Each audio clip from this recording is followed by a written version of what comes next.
في النيران في النيران الرومانا في النيران الرومانا حاربي ضلالا تعبد الصلبانا.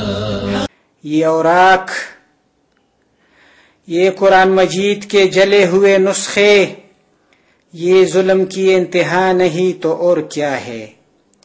یہ عالم اسلام کے منہ پر غیرت کا تمانچہ ہے۔ لیکن یاد رکھو ظالموں، جس کتاب کے تحفظ کا ذمہ رب لا یزال نے لیا ہے، اس کو تم اپنے ناپاک ارادوں سے کبھی ختم نہیں کر سکو گے، کیونکہ یہ قرآن ہزاروں لاکھوں سینوں میں محفوظ ہے۔ یہ راز کسی کو نہیں معلوم کہ مومن، یہ راز کسی کو نہیں معلوم کہ مومن، کاری نظر آتا ہے حقیقت میں ہے قرآن، کیونکہ ہمارا رب فرماتے ہیں کہ ہم نے اس قرآن کو نازل فرمایا ہے اور ہم ہی اس کے محافظ ہیں۔ یہ مینار پاڑ چنار کے سب سے بڑے اور مشہور مسجد کی مینار ہے۔ یہ بلند و بالا مینار جس کی تعمیر 1970 میں عمل میں لائی گئی ہے، اسلام کی عظمتوں کی نشانی ہے، جس کے سائے تلے روز سینکڑوں لوگ اللہ کے حضور سجدہ ریز ہوتے ہیں۔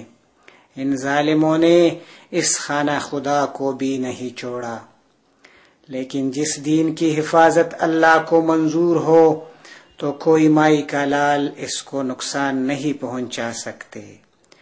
دیکھو ظالموں کی ناکامی کا ثبوت یہ مینار ہے، جس پر کئی سو گولیاں برسائی گئی ہے، لیکن پھر بھی یہ اسلام کی عظمت اپنی شان و شوکت سے اپنی جگہ مستحکم ہے۔ یہ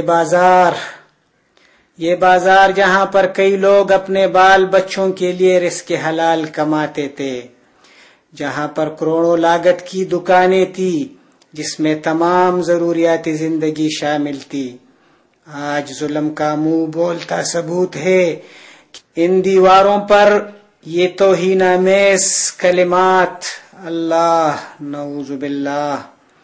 حضرت عمر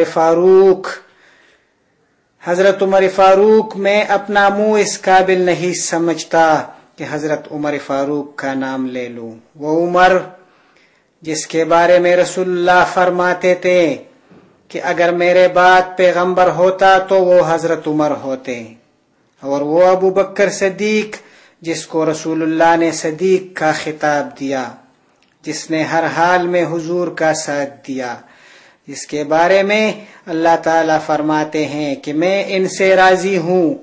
دنیا میں جن 10 لوگوں کو جنت کی بشارت دی گئی، ان میں سب سے پہلا نام حضرت ابو بکر صدیق کا ہے۔ اللہ تعالیٰ نے فرمایا ابو بکر جنت کو جائیں گے، عمر جنت کو جائیں گے۔ آج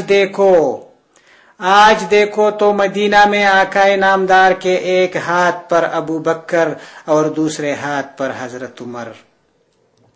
کیا ان لوگوں کی توہین اسلام کے ساتھ مذاق نہیں ہے؟ کیوں آج مسلمانوں میں وہ غیرت